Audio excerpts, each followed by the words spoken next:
This video is sponsored by Squarespace. Shanks has always been more than just a Yonko. But what if his title and even his power, they're hiding something bigger? Here are the facts that we know. 6 years ago, Shanks became a Yonko, and in the latest chapter, we learned that exactly 6 years ago, Prince Loki was also captured. Now, this could be coincidence, but this is not something I think we should sleep on. Since in One Piece, it's practically a rule. Practically. For one power to rise, another must fall. Blackbeard, he had to defeat Marco and the remnants of the Whitebeard pirates in order to be recognized as Yonko. The same way when Luffy, Law, and Kid took down Big Mom and Kaido, two of the strongest / most influential pirates at the time, Luffy and Buggy were placed as a new Yonko. This rise and fall of power has been going on for years, as when the Rocks pirates fell and Rocksteady Zebek was seemingly erased, quote unquote, from history, only then a rookie like Roger was seen as a huge threat, and new notorious pirate groups like the Beast Pirates, the Whitebeard Pirates, and the Big Mom Pirates rose to power. So, just hypothetically, what if 6 years ago, Shanks faced Loki, and with the help of an entire nation of giants, managed to lock him up? Now, if that happened, Loki's stock would just skyrocket. But today, we're going to somewhat expose Shanks' hidden past with Elbaf and his role in capturing Loki, the shame of Elbaf. We'll also dig into what this means for Luffy, who's now standing right where Shanks did years ago. And could Shanks' secret be leading to a showdown with Luffy himself? Now, stay with me, because by the end, you'll see why this new revelation in a recent chapter could change everything we thought we knew about Red Hit Shanks.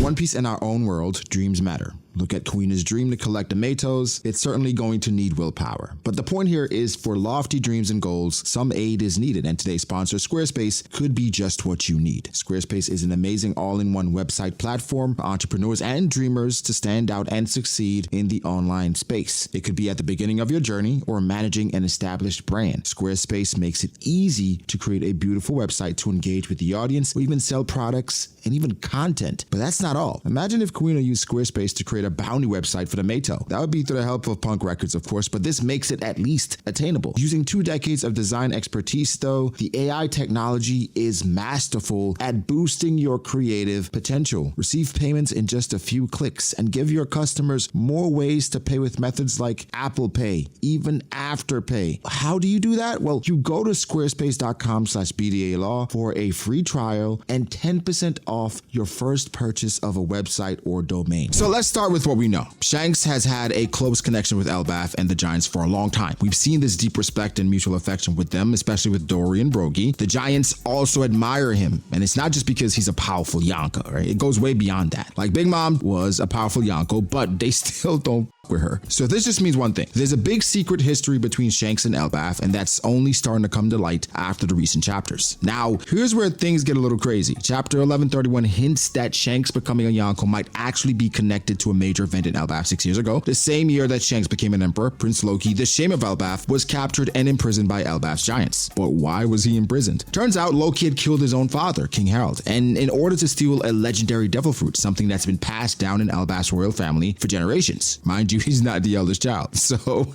he not only stole it from his dad by killing him, he stole it from his brother. So what if Shanks' Yonko rise is directly tied to this? Maybe Shanks didn't become a Yonko just because of his power, but because he played a key role in Loki's defeat. Could it be that Shanks is the reason Loki's locked up? And if so, what does that mean for Shanks in the future of Elbaf? I mean, Loki pretty much hinted that he does not like Shanks, and he called Shanks a coward. Did Shanks manage to tie Loki up in a way that wasn't honorable based on the standards set by Elbaf? But Loki, au contraire, very hypocritical of you, because you killed your dad. And they, the Elbaf giants, did not respect it. So was that honorable? More questions we have, more answers we need. But let's build this theory up a little bit, okay? Loki, an absolute unit, a powerhouse. He's a giant, so his natural strength is already on another level. But add to that the legendary devil fruit that he stole, legendary being accentuated here. And, you know, I've talked about legendary, what it means in regards to devil fruits, because technically there's only one of each. So each one is legendary, and they're not as prevalent as the story tries to make it out, because yes, we see devil fruit users damn near every arc, but because of the size of the One Piece world, devil fruit users in general are still damn near mythological, right?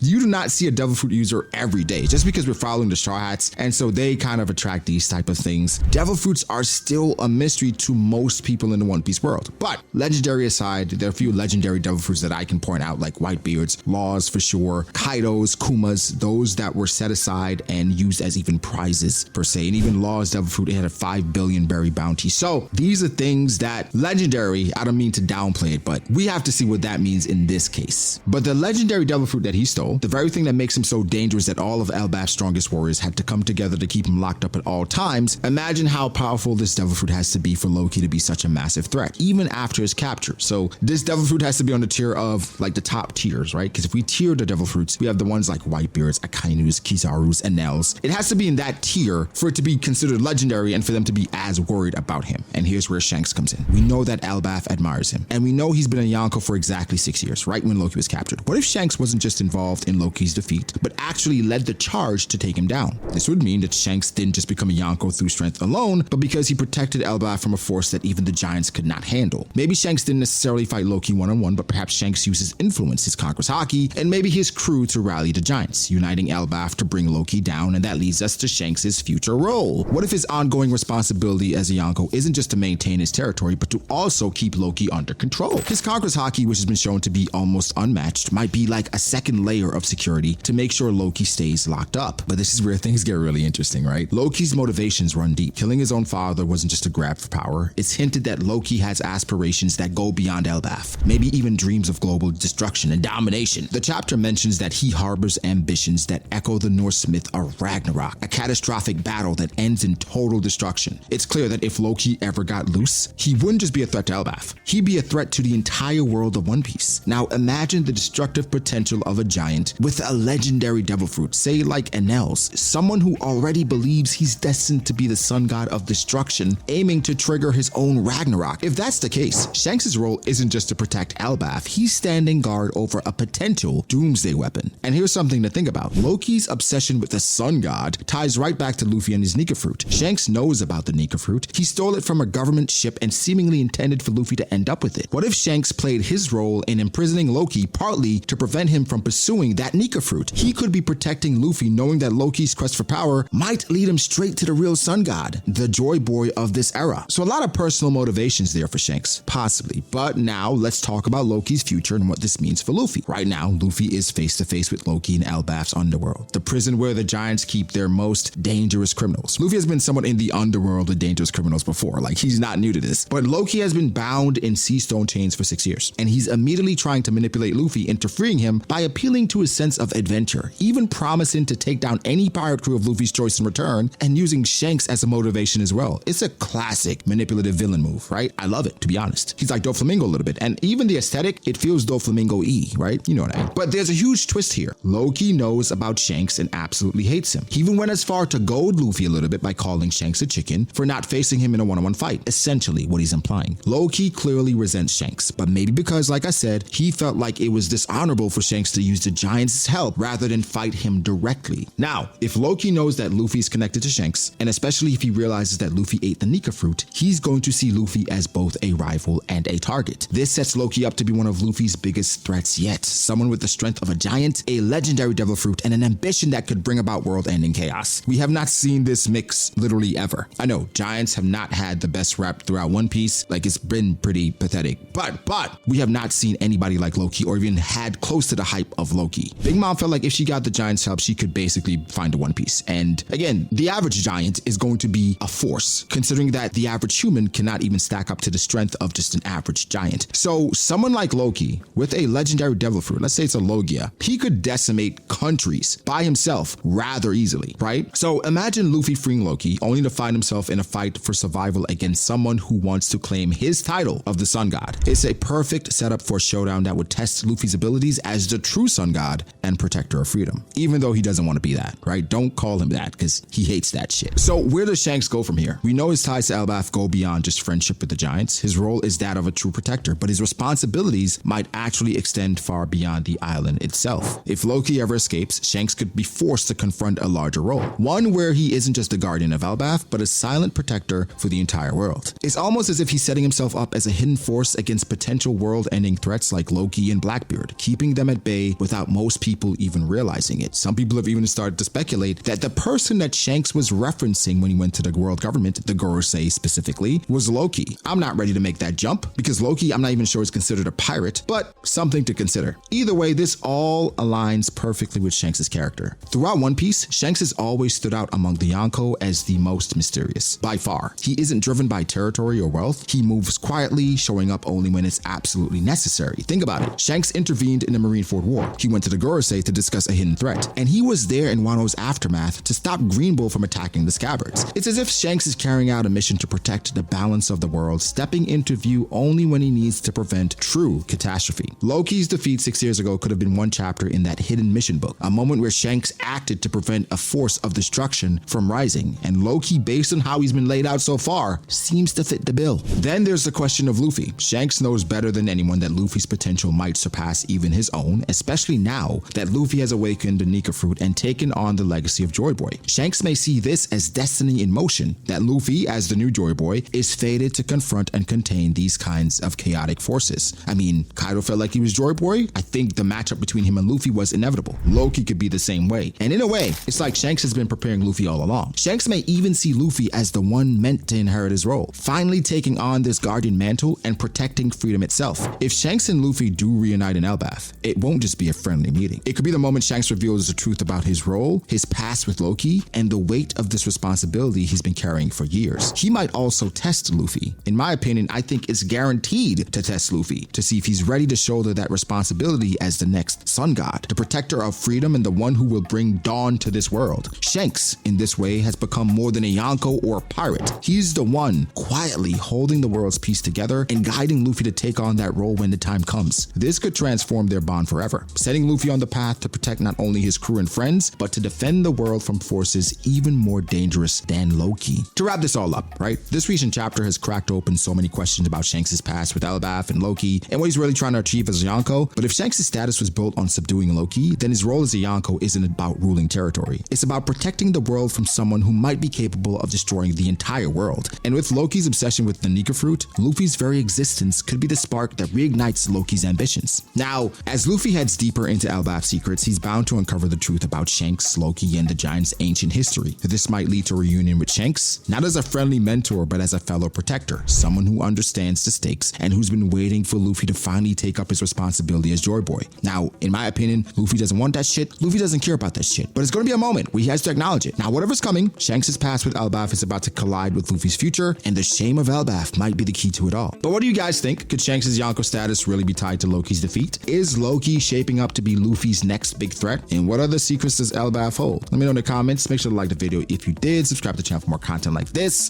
Follow me on Twitter, B.D.A. Follow me on Instagram, B.D.A. Again, thank you to my patrons. I appreciate you guys so much, and I'll catch you guys in the next one. Peace.